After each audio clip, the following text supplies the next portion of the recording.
students, today we'll be continuing chapter number 6 of Science Standard 10. The name of the chapter is Life Processes. In our earlier sessions, we have studied about one of the life processes, that is nutrition, and today we'll be starting a second life process, the other life process, that is respiration. Okay, so let's start. तो basically nutrition में अपन ने food intake किया था body में. Nutrition के दौरान जो भी हम फूड इनटेक करते हैं उससे अपने बॉडी के सेल्स को एनर्जी मिलती है, राइट. अगेन न्यूट्रिशन के दौरान जो भी हम फूड इनटेक करते हैं वो फूड इनटेक करने से अपने बॉडी में जो सेल्स है उनको एनर्जी मिलती है और उस एनर्जी से वो different life processes carry out कर सकते हैं. ओके, कुछ ऑर्गेनिजम्स होते हैं वो ऑक्सीजन यूज करके ग्लूकोज को ब्रेक डाउन करते हैं. कुछ ऑर्गेनिजम्स होते हैं जो ऑक्सीजन मतलब ऐसा पाते यूज करते हैं जिसमें ऑक्सीजन नहीं. वापस मैं आपको इतना सिर्फ बता रही हूँ, जो भी हम फूड इनटेक करते हैं बाय वे ऑफ न्यूट्रिशन, जो फूड इनटेक हुआ वो अपने बॉडी के सेल्स में से आता है और वो सेल्स उसमें से एनर्जी डिराइव करती है. तो बेसिकली कुछ ऑर्गेनिजम्स ऑक्सीजन यूज करके ग्लूकोज को ब्रेक डाउन करते हैं into carbon dioxide and water. कुछ ऑर्गेनिज्म क्या करते हैं, जो भी फूड इनटेक कर रहे हैं उसमें जो ग्लूकोज होता है ग्लूकोज को ब्रेक डाउन कर रहे हैं इन the presence of oxygen into carbon dioxide and water. और कुछ ऑर्गेनिजम्स ऐसा पाथवे यूज करते हैं जिसमें ऑक्सीजन नहीं इन्वॉल्व होता ग्लूकोज के ब्रेक डाउन में.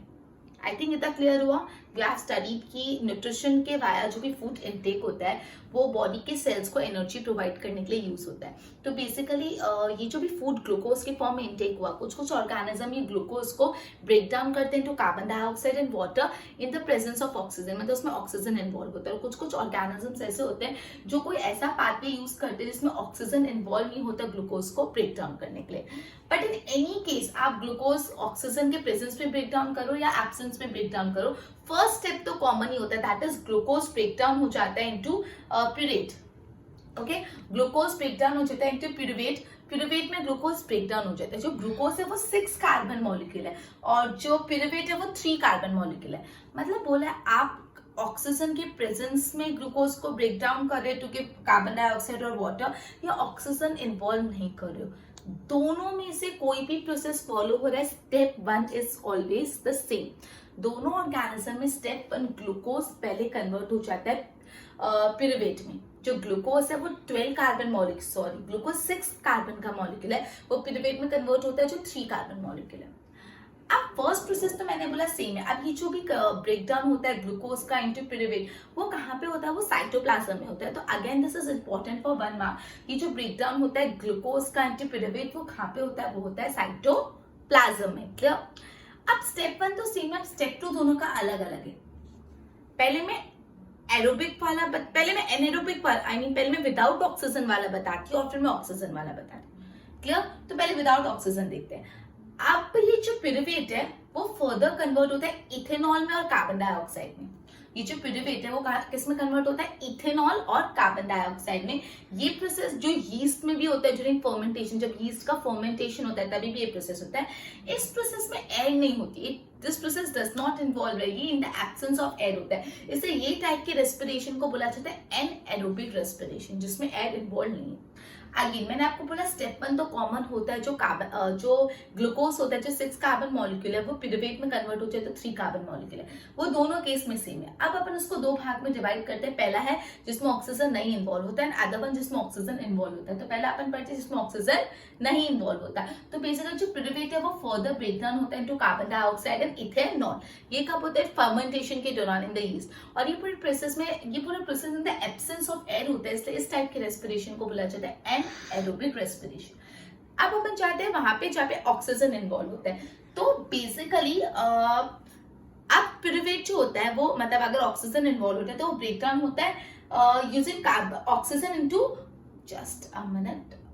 यस, तो ये जो 3 कार्बन प्यूरुवेट है वो ब्रेक डाउन होता है इनटू 3 कार्बन डाइऑक्साइड. बेसिकली जो प्यूरुवेट है 3 कार्बन मॉलिक्यूल वो in the presence of oxygen break down होता है 3 कार्बन मॉलिक्यूल में जो है कार्बन डाइऑक्साइड और वाटर भी साथ में रिलीज होता है. और ये जो पूरा प्रोसेस है जिसमें प्यूरुवेट ऑक्सीजन के प्रेजेंस में ब्रेक डाउन होता है वो होता है माइटोकॉन्ड्रिया में होता है. अगेन जहाँ पे पिरुवेट का जो ब्रेकडाउन होना है वो in the presence of oxygen होता है, तो पिरुवेट जो 3 कार्बन मॉलिक्यूल है वो फर्दर ब्रेकडाउन होता है इनटू कार्बन डाइऑक्साइड जो भी 3 कार्बन मॉलिक्यूल है, और वाटर भी साथ में रिलीज होता है। और ये जो पिरुवेट का ब्रेकडाउन होता है in the presence of oxygen वो कहाँ पे होता है, सेल के कौन से पार्ट में होता है, माइटोकॉन्ड्रिया में। क्लियर? जो इथेनॉल पिरुवेट में ब्रेकडाउन होता है वो कहाँ पे होता है, साइटोप्लाज्म में। और पिरुवेट से कार्बन डाइऑक्साइड और वाटर का breakdown in the presence of oxygen कहाँ पे होता है, माइटोकॉन्ड्रिया में। ठीक है, अब ये process in the presence of air होता है, तो ये रेस्पिरेशन को बोलते हैं aerobic respiration. Since this process take place in the presence of the air, this type of respiration is known as aerobic respiration. तो ये पूरे प्रोसेस में अपन ने एनारोबिक रेस्पिरेशन के बारे में भी पढ़ लिया, एरोबिक रेस्पिरेशन के बारे में पढ़ लिया। अब बेसिकली ऑब्वियसली जो, अब मुझे आप जरा सोच के बताओ एरोबिक रेस्पिरेशन में ज्यादा एनर्जी रिलीज होती है कि एनएरोबिक रेस्पिरेशन में? जस्ट थिंक, एरोबिक रेस्पिरेशन में ज्यादा एनर्जी रिलीज होती है कि एनएरोबिक? एरोबिक रेस्पिरेशन में ऑक्सीजन का इन्वॉल्वमेंट होता है और एनएरोबिक रेस्पिरेशन में ऑक्सीजन का इन्वॉल्वमेंट नहीं होता। यस, जो एनएरोबिक रेस्पिरेशन है उसमें कम एनर्जी रिलीज होती है कंपेयर टू एरोबिक, मतलब एरोबिक रेस्पिरेशन में ज्यादा एनर्जी रिलीज होती है compare to anaerobic respiration. Clear? तो आपको अगर 1 मार्क में in form of filling the blanks, MCQ, true और फॉल्स कैसे भी सब पूछे, डजंट मैटर, आपका कंसेप्ट क्लियर होना चाहिए कि एनएरोबिक में कम एनर्जी रिलीज होती है, एरोबिक में ज्यादा रिलीज होती है। ठीक है, अभी कभी कभी क्या होता है, हमको हेवी एक्सरसाइज करते हैं, लाइक आप बहुत दौड़ के आ रहे हो तो यू माइट हैव, सपोज आप एकदम बैठे हो, लॉकडाउन में बैठे रहे, ठीक है, लॉकडाउन खत्म होने यार आप जिम गए, ठीक है, जिम जा रहे हो, कुछ मसल्स उठा रहे हो, आई मीन जो डंबल्स उठा रहे हो, या रनिंग कर रहे हो, या साइकिलिंग कर रहे हो, X Y Z any physical activity, तो आपने कभी कभी देखा आपको मसल्स में पेन हो, मसल क्रैम्प होने, पाँव दुखने लगते हैं, कभी बहुत टाइम बाद डांस कर रहे हो या कोई भी वर्कआउट कर रहे हो तो पाँव दुखते हैं, हाथ दुखते हैं, अजीब सा पेन होता है, उसको बोलते हैं मसल क्रैम्प। तो मैं आपको ये बताने वाली हूँ मसल क्रैम्प्स होते क्यों है, उसका एक बहुत साइंटिफिक रीजन है मसल क्रैम्प्स होने का। तो अटेंटिव रहना, ये in the form of answer भी important, I think this we are doing since 7th या 8th स्टैंडर्ड, बट वंस को मैं आपको पूरा स्क्रैच से समझा रही हूँ, तो please be attentive over here. Okay okay, तो बेसिकली जब हम बहुत हैवी एक्सरसाइज कर रहे हैं तो अपने मसल्स को मसल्स को ज्यादा ऑक्सीजन चाहिए होता है, लेकिन इतना ऑक्सीजन मिल नहीं पाता। जब हम हैवी एक्सरसाइज करते हैं तो अपने मसल्स को ऑक्सीजन की रिक्वायरमेंट इंक्रीज हो जाती है, इतना ऑक्सीजन सप्लाई नहीं हो पाता। तो अब मसल्स रिस्पायर तो करें, तो वो रिस्पायर करने के लिए कोई और पाथ ढूंढते हैं जिसमें ऑक्सीजन नहीं चाहिए होता है, मतलब वो ट्राई करते हैं कि पिरुवेट को कोई और पाथ से ब्रेक डाउन करें। और ये प्रोसेस में जब वो ऑक्सीजन के बिना रिस्पायर करते हैं तो पिरुवेट कन्वर्ट हो जाता है लैक्टिक एसिड में। किसमें कन्वर्ट हो जाता है? लैक्टिक एसिड में कन्वर्ट हो जाता है, जो एक 3 कार्बन मॉलिक्यूल है। और जब ये लैक्टिक एसिड अपने मसल्स में बिल्ड होता रहता है तो क्या होता है? मसल क्रैम्प्स होते हैं। वापस मैं आपको बोल रही हूँ, जब आपने कुछ हैवी एक्सरसाइज किया, वर्कआउट किया, जिम किया, डांस किया, साइकिलिंग किया, एक्सरसाइज, आपके मसल्स में पेन होता है, मसल क्रैम्प्स जिसको बोलते हैं। मसल क्रैम्प क्यों होता है? तो बोले जब अपन बहुत हैवी एक्सरसाइज करते हैं तो मसल्स को ऑक्सीजन की रिक्वायरमेंट बढ़ जाती है, मसल्स को बहुत ऑक्सीजन चाहिए होता है, राइट? मसल्स को ऑक्सीजन की रिक्वायरमेंट बढ़ जाती है, लेकिन अपनी बॉडी इतना ऑक्सीजन उसको प्रोवाइड नहीं कर पाती। तो जब उनको इतना ऑक्सीजन नहीं मिलता तो वो कैसे रिस्पायर करते हैं? एनारोबिकली रिस्पायर करते हैं, मतलब ऑक्सीजन के बिना रिस्पायर करते हैं। तो ये जो ग्लूकोज से पिरुवेट कन्वर्ट हुआ, पिरुवेट को फर्दर कार्बन डाइऑक्साइड और वाटर कन्वर्ट होने के लिए ऑक्सीजन नहीं मिले तो वो किसमें कन्वर्ट हो जाता है? वो एनारोबिकली रिस्पायर करके कन्वर्ट हो जाता है टू लैक्टिक एसिड। और अगर ये लैक्टिक एसिड का एक्यूमुलेशन बढ़ता रहता है बॉडी में तो उससे मसल क्रैम्प्स होते हैं। Clear? Okay, next point, basically ये जो भी सेल्यूलर रेस्पिरेशन होता है, जो आपके सेल्स रिस्पायर कर रहे हैं, सेल्यूलर रेस्पिरेशन मतलब जो सेल्स रिस्पायर कर रहे हैं, उससे जो एनर्जी रिलीज होती है वो एक it is used to synthesize a molecule called ATP. मतलब ड्यूरिंग सेल्यूलर रेस्पिरेशन जो भी एनर्जी रिलीज हो रही है उससे एक मॉलिक्यूल बन रहा है, वो मॉलिक्यूल का नाम है एटीपी। अगेन ये जो भी सेल्यूलर रेस्पिरेशन हो रहा है, सेल्यूलर रेस्पिरेशन के दौरान जो भी एनर्जी रिलीज हो रही है, ये एनर्जी एक मॉलिक्यूल बनाने के लिए यूज होता है और वो मॉलिक्यूल का नाम है एटीपी। फिर एटीपी ब्रेकडाउन होता है जो give rise to fix amount of energy which derive endothermic reaction. मतलब फिर आपको जितनी भी एनर्जी चाहिए, एटीपी ब्रेकडाउन होकर जितनी एनर्जी आपको चाहिए वो एनर्जी आपको दे देता है। Clear? Okay, so again I am explaining you the content of respiration point. Respiration एक लाइफ प्रोसेस है। बोले जो भी आप न्यूट्रिशन इनटेक कर रहे हो बॉडी में, वो न्यूट्रिशन आपके बॉडी की जो सेल्स है उसको एनर्जी प्रोवाइड करता है जिससे आप अलग अलग लाइफ प्रोसेस कैरी कर पाओ, राइट? तो बेसिकली कुछ कुछ ऑर्गेनिज्म ये ग्लूकोज को ब्रेक डाउन करने के लिए ऑक्सीजन का यूज करते हैं और कुछ कुछ ऑर्गेनिज्म ग्लूकोज को ब्रेक डाउन करने के लिए ऑक्सीजन का यूज नहीं करते, राइट? ओके, कुछ भी केस ऑक्सीजन का यूज करें कि नहीं करें, दोनों केस में फर्स्ट स्टेप तो कॉमन है। फर्स्ट स्टेप पहले ग्लूकोज जो 6 कार्बन मॉलिक्यूल है वो पिरुवेट में कन्वर्ट हो जाता है जो 3 कार्बन मॉलिक्यूल है। इन एनी केस ऑक्सीजन का इन्वॉल्वमेंट से रेस्पिरेशन हो रहा है कि बिना ऑक्सीजन के, डजंट मैटर। पहला जो ग्लूकोज है जो 6 कार्बन मॉलिक्यूल है वो पिरुवेट में कन्वर्ट हो जाता है जो 3 कार्बन मॉलिक्यूल है। और ये जो ग्लूकोज पिरुवेट कन्वर्शन होता है वो सेल के कौन से पार्ट में होता है? साइटोप्लाज्म में होता है। अब इसको दो भाग में बांट देंगे, एक जिसमें ऑक्सीजन इन्वॉल्व है और जिसमें नहीं। तो पहले पढ़ रहे जिसमें ऑक्सीजन नहीं इन्वॉल्व है। तो ये pyruvate in the absence of oxygen respire करके और ब्रेक डाउन होता है to ethanol and carbon dioxide. और ये जो रेस्पिरेशन होता है जहाँ पे ऑक्सीजन का इन्वॉल्वमेंट नहीं होता, जो इन द एब्सेंस ऑफ एयर होता है, उसको बोलते हैं एनारोबिक रेस्पिरेशन। अब दूसरा इन द प्रेजेंस ऑफ एयर। अब बेसिकली जो पिरुवेट है वो ब्रेक डाउन होगा इन the presence of oxygen in the presence of air. तो ये ब्रेक डाउन होता है इनटू कार्बन डाइऑक्साइड और वाटर। और ये जो पूरा प्रोसेस है जहाँ पे पिरुवेट ब्रेक डाउन होता है in the presence of air, मतलब जब रेस्पिरेशन होता है in the presence of the air तो उसको बोलते हैं एरोबिक रेस्पिरेशन। और ये जो पिरुवेट का जो break down in the presence of oxygen वो कहाँ पे होता है? माइटोकॉन्ड्रिया में होता है, राइट? ओके, अब एरोबिक रेस्पिरेशन में ज्यादा एनर्जी रिलीज होती है कंपेयर टू एनारोबिक रेस्पिरेशन। फिर अपन ने पढ़ा मसल क्रैम्प्स क्यों होते हैं। जब हम कोई हेवी एक्सरसाइज करते हैं तो अपनी मसल्स में ऑक्सीजन की रिक्वायरमेंट बढ़ जाती है, लेकिन अपनी बॉडी इतना ऑक्सीजन उनको प्रोवाइड नहीं कर पाती। At that point of the time वो एनारोबिकली रिस्पायर करने लग जाते हैं और एनारोबिकली रिस्पायर करते से पिरुवेट ब्रेक डाउन हो जाता है टू लैक्टिक एसिड। और जब वो लैक्टिक एसिड का एक्यूमुलेशन अपने बॉडी में बढ़ता है तो अपन को मसल क्रैम्प्स होते हैं। फिर अपन ने पढ़ा ड्यूरिंग दिस एंटायर प्रोसेस जो भी एनर्जी रिलीज हो रही है वो एनर्जी रिलीज हो रही है वो कैसे यूज होती है? टू सिंथेसाइज अ मॉलिक्यूल जिसका नाम होता है एटीपी। अभी एटीपी ब्रेक डाउन होता है और जितनी जितनी एनर्जी अपनी बॉडी को चाहिए उतना प्रोवाइड करता है। Is it clear? बोर्ड पे ध्यान दो। Respiration, now food taken in nutrition, in the form of nutrition provide energy to the cell to carry out various life processes. Now some organism uses oxygen to break down the glucose completely into carbon dioxide and water. कुछ organism oxygen को use करके glucose को completely break down करते हैं into carbon dioxide and water, and some uses other pathway that does not involve oxygen. कुछ oxygen use करते हैं, कुछ ऑक्सीजन नहीं यूज करते। एनी केस मतलब दोनों में से आप कोई भी केस लो, फर्स्ट स्टेप तो सेम रहता है। फर्स्ट स्टेप क्या होता है? ब्रेक डाउन ऑफ ग्लूकोज जो एक 6 carbon molecule into 3 carbon molecule known as pyruvate. This process take place in the cytoplasm. ये जो 6 कार्बन ग्लूकोज 3 कार्बन पिरुवेट में ब्रेक डाउन हो रहा है वो कहाँ पे हो रहा है? साइटोप्लाज्म में। नाउ फर्दर पिरुवेट, अब यहाँ पे दो टाइप का है। ये पहले मैं एनारोबिक बता रही हूँ। जो pyruvate may be converted into ethanol and carbon dioxide and this process take place in the yeast during fermentation. Since this process take place in the absence of air, ये पूरा process in the absence of air होता है तो इसको हम बोलते हैं anaerobic respiration. Now breakdown of pyruvate, अगर using oxygen अगर breakdown of pyruvate होता है तो ये कहाँ पे होता है? Take place in the mitochondria.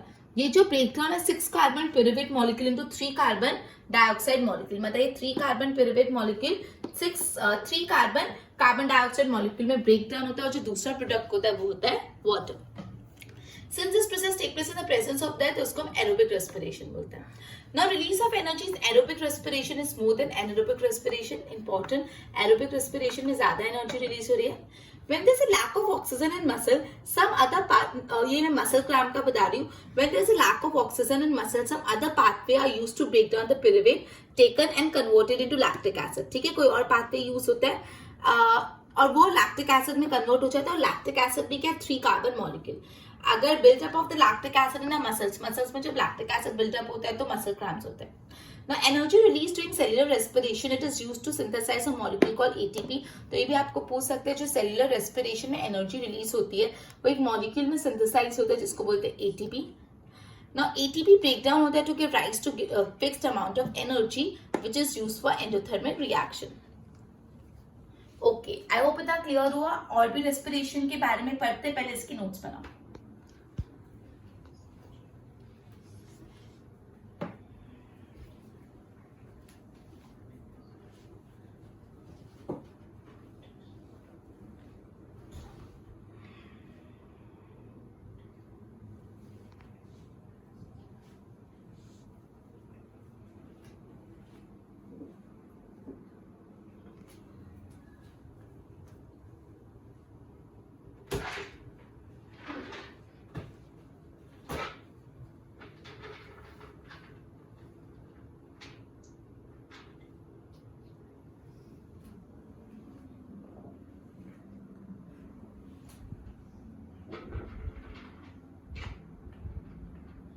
तो अपन ने दो टाइप के रेस्पिरेशन पढ़े, एक पढ़ा aerobic respiration and the other one is anaerobic respiration.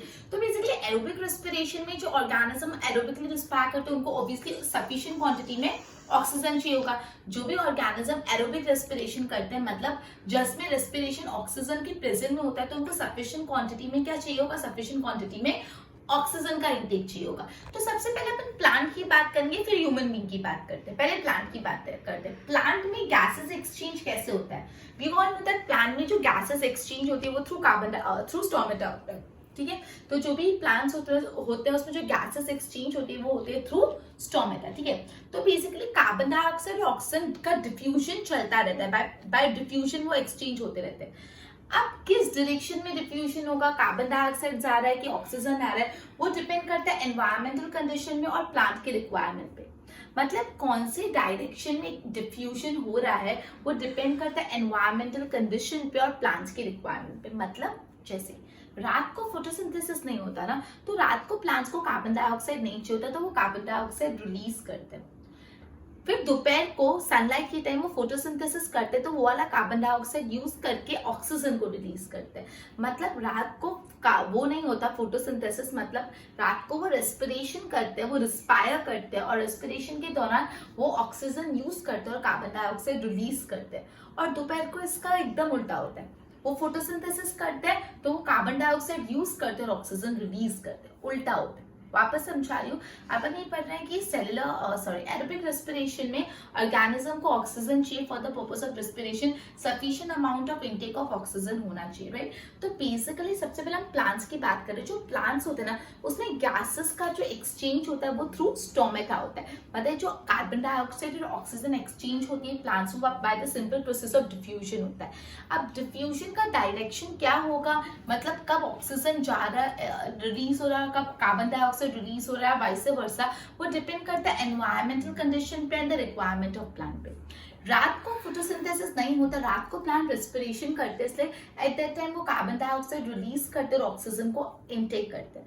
दोपहर को फोटोसिंथेसिस करते हैं मतलब सनलाइट के टाइम, तो उल्टा होता है, वो कार्बन डाइऑक्साइड इनटेक करते हैं, ऑक्सीजन रिलीज करते हैं, दोनों उल्टा होता है। क्लियर?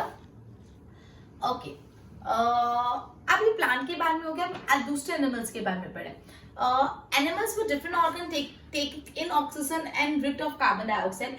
अब जैसे टेरेस्ट्रियल एनिमल्स होते हैं, टेरेस्ट्रियल एनिमल ऑक्सीजन जो एनवायरमेंट में प्रेजेंट होते हैं उसको ब्रीथ करते हैं। जो एटमॉस्फेयर में ऑक्सीजन प्रेजेंट है टेरेस्ट्रियल एनिमल उसको ब्रीथ करे। टेरेस्ट्रियल एनिमल कौन से होते हैं? जो एनिमल लैंड पे रहते हैं। जो एनिमल लैंड पे रहते हैं वो एनवायरमेंट के ऑक्सीजन को इनटेक करते हैं। लेकिन जो एनिमल वाटर में रहते हैं वो कौन कैसे ऑक्सीजन लेते हैं? वो लेते हैं ऑक्सीजन डिसॉल्व इन वाटर, जो पानी में ऑक्सीजन डिसॉल्व है वो इनटेक करते हैं। अगेन मैं आपको समझा रही हूँ, जो टेरेस्ट्रियल एनिमल होते हैं वो एटमॉस्फेयर में जो ऑक्सीजन है वो इनटेक करते हैं। जो टेरेस्ट्रियल एनिमल होते हैं वो क्या करते हैं?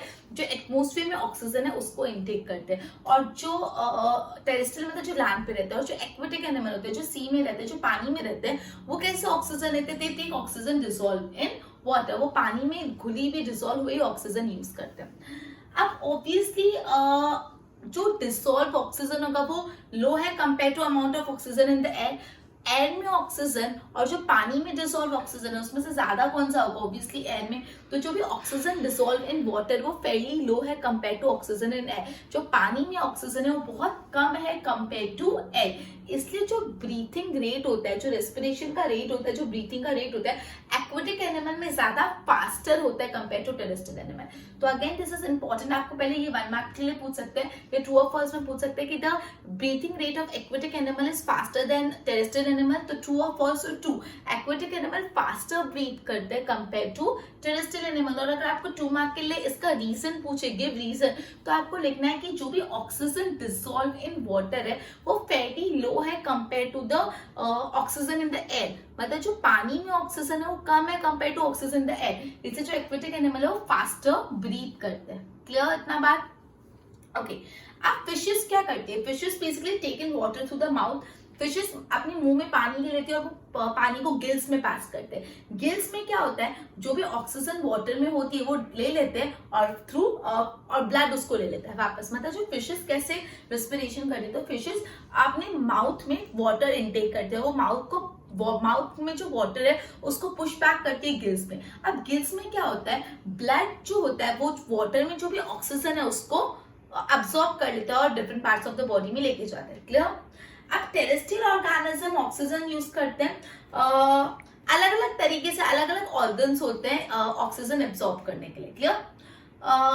बेसिकली जितने भी ऑर्गन्स होते हैं, मतलब हर टेरेस्ट्रियल एनिमल में, मतलब टेरेस्ट्रियल एनिमल में अलग अलग ऑर्गन होते हैं ऑक्सीजन इनटेक करने के लिए। ये जो भी ऑर्गन है उसमें एक स्पेशल स्ट्रक्चर होता है, वो special structure is in contact with oxygen rich है। ये जो स्पेशल स्ट्रक्चर है ना, बेसिकली वो सरफेस एरिया बढ़ाता है which is in contact with oxygen rich है। मतलब जो अलग अलग टेरेस्ट्रियल एनिमल है उनमें अलग अलग ऑर्गन है रेस्पिरेशन करने में, उस ऑर्गन में एक स्पेशल स्ट्रक्चर है वो जो डायरेक्टली कनेक्टेड होता है वैसे एरिया से जो ऑक्सीजन सप्लाई करता है, तो वो उसका सरफेस एरिया इंक्रीज करना चाहता है। ठीक है, तो बेसिकली ये सरफेस से ही एक्सचेंज ऑफ कार्बन डाइऑक्साइड और ऑक्सीजन होता है। तो ये जो सरफेस है बहुत रिच है और बहुत डेलिकेट है, बहुत डेलिकेट है, इसलिए सरफेस को प्रोटेक्ट करने के लिए सरफेस हमेशा बॉडी के अंदर प्लेस होती है। क्या होता है, बॉडी के अंदर प्लेस होती है। अगर अभी बॉडी के अंदर है तो यहाँ से ऑक्सीजन का इनटेक करने के लिए कोई पैसेज होना चाहिए, कोई रास्ता होना चाहिए। ठीक है, अब ये रास्ता क्या होता है अपन आगे डिटेल में पढ़ेंगे। ये जो पॉइंट था थोड़ा कॉम्प्लिकेटेड था, मैं वापस समझा रही हूँ। बोला है कि जो अलग अलग टेरेस्ट्रियल एनिमल है वो अलग अलग उनमें ऑर्गन्स होते हैं रेस्पिरेशन करने के लिए। ये ऑर्गन में एक स्पेशल स्ट्रक्चर होता है which increases the surface area which is in contact with the oxygen rich है। मतलब जो अपने ऑर्गन में वो एरिया जो ऑक्सीजन रिच एयर के कॉन्टैक्ट में, उसका एरिया बढ़ाता है। एरिया बढ़ाने से ज्यादा ऑक्सीजन इनटेक होगा। अब ये जो एरिया होता है बहुत रिच और बहुत डेलिकेट होता है, उसको बहुत प्रोटेक्ट करके रखना पड़ता है, इसलिए वो बॉडी के बाहर नहीं रखते, इनसाइड द बॉडी रखते हैं। ठीक है, और वो बॉडी के अंदर है, वो एनवायरमेंट के डायरेक्ट कांटेक्ट में नहीं रहता, इसलिए एनवायरमेंट से ऑक्सीजन इनटेक करने के लिए उसमें कोई पैसेज होना चाहिए, कोई रास्ता होना चाहिए। और वो रास्ता ह्यूमन बींग्स में कौन सा होता है वो अपन पढ़ेंगे। क्लियर? ओके, ह्यूमन बींग में जो एयर का इनटेक कैसे होता है, थ्रू नॉस्ट्रल्स। नॉस्ट्रल से ह्यूमन बींग एयर को इनहेल करते हैं, मतलब अपने लंग्स में एयर जाती, लंग्स है अपने में, वो स्पेशल ऑर्गन कौन सा है, लंग्स। तो लंग्स में एयर कैसे जाती है, डायरेक्टली नहीं, कैसे जाती है, थ्रू नॉस्ट्रल्स। पूरा पैसेज है, पहले नॉस्ट्रल में जाती है, एयर पासेस थ्रू नॉस्ट्रल। अब नॉस्ट्रल में हेड्स होते हैं, नॉस्ट्रल में हेड्स होते हैं। हेड्स का काम क्या होता है, ये एयर को फिल्टर कर लेते हैं, एयर से डस्ट पार्टिकल्स हटा के एयर को फिल्टर करते हैं। नॉस्ट्रल में म्यूकस भी होता है, म्यूकस का भी यही काम होता है, एयर को फिल्टर करना। ठीक है, अब नॉस्ट्रल में एयर म्यूकस और हेयर्स के थ्रू फिल्टर होगी। अब वो थ्रोट से पास होते हुए लंग्स में जाते हैं, थ्रोट से पास होते हुए कहाँ जाते हैं, नॉस्ट्रल से थ्रोट, थ्रोट से लंग्स। ठीक है, बेसिकली थ्रोट्स में ना, थ्रोट में कार्टिलेज के रिंग्स होते हैं, ऐसे रिंग्स ऑफ कार्टिलेज होते हैं। Okay, this is easier passage to not collapse, इससे पैसेज कोलैप्स नहीं होता। आगे पढ़ते पहले मैंने अभी जितना कराया मैं वापस समझा रही हूँ, प्लीज बी अटेंटिव। ये चैप्टर वेरी वर्डी है, मैं बार बार एक ही बात बोल रही हूँ, प्लीज ध्यान दो। क्लियर? Be attentive. ओके, तो मैं अपन ने एरोबिक और एनारोबिक रेस्पिरेशन पढ़ा। अपन ने पढ़ा एरोबिक रेस्पिरेशन में ऑर्गेनिज्म को ऑक्सीजन का इंटेक बहुत चाहिए होता है। ठीक है, तो बेसिकली अभी प्लांट्स गैसेस एक्सचेंज करते थ्रू स्टोमेटा। ठीक है, तो जो भी प्लांट्स होते हैं उसमें ऑक्सीजन और कार्बन डाइऑक्साइड का एक्सचेंज सिंपल डिफ्यूजन से होता है। अभी डिफ्यूजन का डायरेक्शन डिपेंड करता है एनवायरमेंटल कंडीशन में and the requirement of plant में। रात को प्लांट फोटोसिंथेसिस नहीं करते बिकॉज सनलाइट नहीं होती, तो उनको कार्बन डाइऑक्साइड नहीं चाहिए, तो वो रेस्पिरेशन करके कार्बन डाइऑक्साइड रिलीज करते हैं। और दोपहर को जब सनलाइट होता है तो वो फोटोसिंथेसिस करते हैं, तब उनको कार्बन डाइऑक्साइड वो इनटेक करते हैं और ऑक्सीजन को वो रिलीज करते हैं, दोनों उल्टा होते हैं। क्लियर? अब अपन ने पढ़ा टेरेस्ट्रियल एनिमल और एक्वेटिक एनिमल में। टेरेस्ट्रियल एनिमल कैसे एयर लेते हैं, जो एटमोस्फेयर में एयर प्रेजेंट होते हैं वो लेते हैं, और एक्वेटिक एनिमल एयर कैसे लेते हैं, ऑक्सीजन डिसॉल्व इन वाटर, पानी में घुली हुई ऑक्सीजन। अभी अपन को बहुत क्लियरली पता है कि जो पानी में घुली हुई ऑक्सीजन है, amount of oxygen in water is fairly low compare to the amount of oxygen in air. Air में जो ऑक्सीजन है वो ऑब्वियसली ज्यादा है compare to the amount of oxygen in the water. तो इसलिए जो ब्रीथिंग रेट एक्वेटिक एनिमल्स में फास्टर होता है कंपेयर टू टेरेस्ट्रियल एनिमल। मैं आपको बता चुकी हूँ, ट्रू और फॉल्स में आपको पूछ सकते the rate of breathing is faster in aquatic animal compared to terrestrial animal, true or false? So true. And why? Give reason. So you have to write the amount of oxygen is fairly low in water compared to air because of the reason breathing rate terrestrial animal में faster होता है। फिर अपन fishes कैसे oxygen use करते, तो fish large amount of water अपने mouth से लेकर वो वाटर को वो गिल्स में पुश बैक करते हैं। गिल्स में ब्लड के थ्रू ऑक्सीजन एब्सॉर्ब हो जाती है, ठीक है। आप टेरेस्ट्रियल ऑर्गेनिजम्स में अलग अलग ऑर्गन होते हैं ऑक्सीजन को इनटेक करने के लिए। ये ऑर्गन में स्पेशल स्ट्रक्चर होता है जो सरफेस एरिया जो डायरेक्टली ऑक्सीजन रिच एयर के कॉन्टैक्ट में उसको इंक्रीज करते हैं, ठीक है। तो बेसिकली जो भी एक्सचेंज ऑफ ऑक्सीजन और कार्बन डाइऑक्साइड का वाला एरिया है वो बहुत रिच और बहुत डेलिकेट होते हैं, तो उसको प्रोटेक्ट करके रखना पड़ता है, उसको बाहर नहीं रखा जाता, उसको बॉडी के अंदर रखा जाता है, ठीक है। तो बॉडी के अंदर है तो एनवायरमेंट से ऑक्सीजन का इनटेक बॉडी के अंदर कैसे जाएगा, कोई रास्ते से जाएगा, पैसेज से जाएगा। तो वो पैसेज अपन ह्यूमन बींग्स में पढ़ रहे हैं, मतलब ये ह्यूमन रेस्पिरेटरी सिस्टम का स्टार्टिंग है। अपने ह्यूमन बींग में एयर का इनटेक होता है थ्रू नोस्ट्रिल्स। नोस्ट्रिल्स में हेयर्स होते हैं और म्यूकस होता है जो एयर को फिल्टर कर लेते हैं, डस्ट पार्टिकल्स रिमूव कर लेते हैं। फिर नोस्ट्रिल से एयर जाता है थ्रोट में और थ्रोट से जाता है लंग्स में। थ्रोट्स में रिंग्स ऑफ कार्टिलेजेस होते हैं। क्लियर? बोर्ड पे ध्यान दो। एरोबिक रेस्पिरेशन में ऑक्सीजन चाहिए होता है, सफिशिएंट इनटेक ऑफ ऑक्सीजन चाहिए। तो plants exchange gases through stomata. Carbon dioxide and oxygen exchange by the process of diffusion. अब इंपॉर्टेंट जो डायरेक्शन ऑफ डिफ्यूजन किस पे डिपेंड करता है, 1 मार्क में पूछ सकते हैं कि direction of diffusion in plant किस पे डिपेंड करता है, और environmental condition and requirement of plant. At night no photosynthesis, तो कार्बन डाइऑक्साइड एलिमिनेट होता है। During day carbon dioxide use होता है, ऑक्सीजन रिलीज होता है। Animal have different organ to take in oxygen and to get rid of carbon dioxide.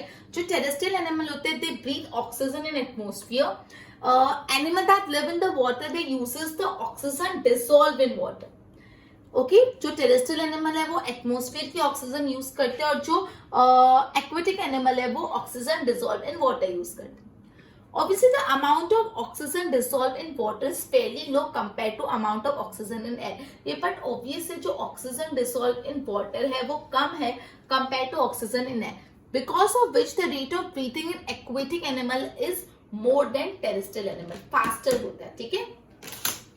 Okay, now fishes take in water through the mouth and passes to gills. Now fishes mouth से water intake करके gills में pass करते हैं, और वहाँ पे वो oxygen को डिसॉल्व कर लेते हैं, and it is taken up by the blood. वहाँ पे ऑक्सीजन डिसॉल्व होके ब्लड उसको ले लेता है।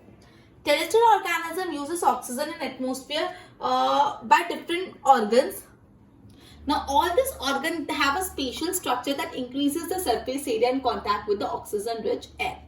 Now exchange of oxygen and carbon dioxide take place across the surface. ये surface से ही होता है, और इस surface पर rich और delicate होते हैं। So you need to protect this surface, and this surface within the body place होता है। अब body के अंदर है तो कोई passage तो होगा to take the air to it. अब ह्यूमन बींग के बारे में अपन पढ़ रहे हैं, ह्यूमन रेस्पिरेटरी सिस्टम। तो ह्यूमन बींग एयर को इनटेक करते हैं बाय नॉस्ट्रल। एयर पास होता है नॉस्ट्रल से और वो फिल्टर हो जाता है बाय फाइन हेयर्स, और म्यूकस भी क्या करते हैं, एयर हेयर्स को फिल्टर करने का काम। नॉस्ट्रल से थ्रोट में और थ्रोट से लंग्स में। थ्रोट में रिंग्स ऑफ कार्टिलेजेस प्रेजेंट है। क्लियर? आई होप इतना क्लियर। ओके, एक बार आई होप इतना क्लियर हुआ, एक बार इसको गो थ्रू करो फिर आगे करते हैं।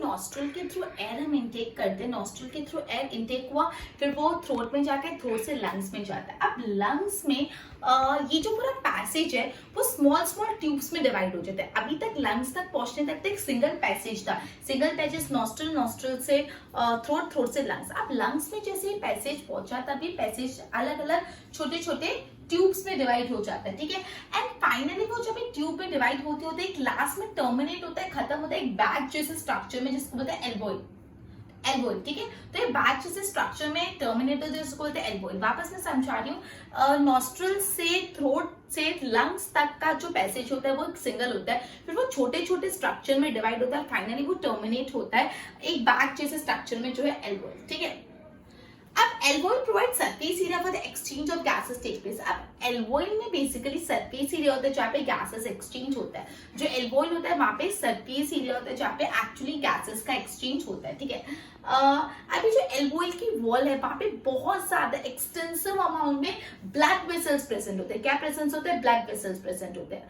वापस मैं समझा रही हूँ कि नॉस्ट्रल से थ्रोट, थ्रोट से लंग्स तक का जो पैसेज होता है वो तो सिंपल होता है। नॉस्ट्रल से थ्रोट और थ्रोट से जो लंग्स तक का पैसेज होता है वो सिंपल होता है, ठीक है, वो सिंगल होता है। अब फाइनली वो एक बार लंग्स में आने के बाद बहुत सारे ट्यूब्स में डिवाइड होता है, बहुत सारे पार्ट्स में डिवाइड होता है, छोटे छोटे ट्यूब्स में डिवाइड होता है और फाइनली वो टर्मिनेट होता है एक बैग लाइक स्ट्रक्चर में जिसको बोलते हैं एल्वोइल। जिसको क्या बोलते हैं अपन? एल्वोइल, एक bag like structure. Bag like structure में बहुत ज्यादा ब्लड वेसल्स होते हैं, there is an extensive network of blood vessel. जब भी हम इनहेल करते हैं, ब्रीथ इन करते हैं, जब हम सांस अंदर लेते हैं तो हमारे रिब्स ऊपर लिफ्ट होते हैं और जो डायफ्राम है ना वो फ्लैट हो जाता है। And we lift our ribs and diaphragm and the chest cavity, diaphragm नीचे हो जाता है, ribs ऐसे हो जाते हैं और अपनी चेस्ट कैविटी एक्सपांड हो जाती है। मतलब जब हम एयर इनहेल करते हैं तो डायफ्राग्राम कॉन्ट्रैक्ट होता है, मतलब फ्लैटन हो जाता है, रिब्स ओपन हो जाता है, अपनी चेस्ट कैविटी बड़ी हो जाती है, ठीक है। और इससे एयर लंग्स में सक हो जाता है, मतलब एयर पूरा लंग्स में, जैसे हम इनहेल करें तो डायफ्राग्राम नीचे एक्सपेंड हुआ, रिब्स भी ऐसे फूले और पूरा जो एयर है अंदर इनटेक हो गया, सक कर दिया पूरा एयर लंग्स में।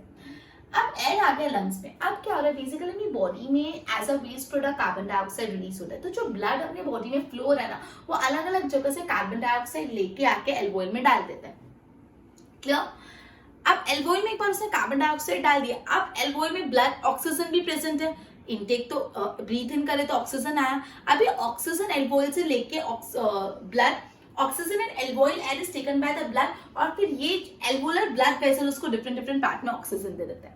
वापस मैं समझा रही हूँ क्या बोला है यहाँ पे, जैसे ये प्रोसेस समझना। आपने इनहेल किया, डायफ्राग्राम नीचे हुआ, रिब्स कंट्रैक्ट हुए और रिब्स एक्सपांड हुए और जो स्पेस थी वो बढ़ गई और ऑक्सीजन वाला जो एयर है, मतलब एयर जिसमें ऑक्सीजन है वो लंग्स में आ गया।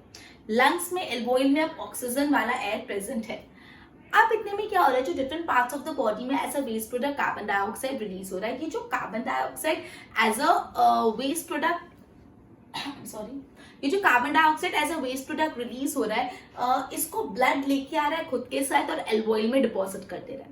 और एल्वोइल में जो पहले ऑक्सीजन था उसको ले लेता है और एल्वोलर ब्लड वेसल से डिफरेंट डिफरेंट बॉडी पार्ट्स में पहुंचा देता है। क्लियर? ओके, अब जब ये पूरा ब्रीथिंग साइकिल होता है तो एयर इनटेक होता है और लेट आउट होता है, मतलब एयर को हम अंदर ले रहे बाहर ले रहे, अंदर ले रहे बाहर ले रहे।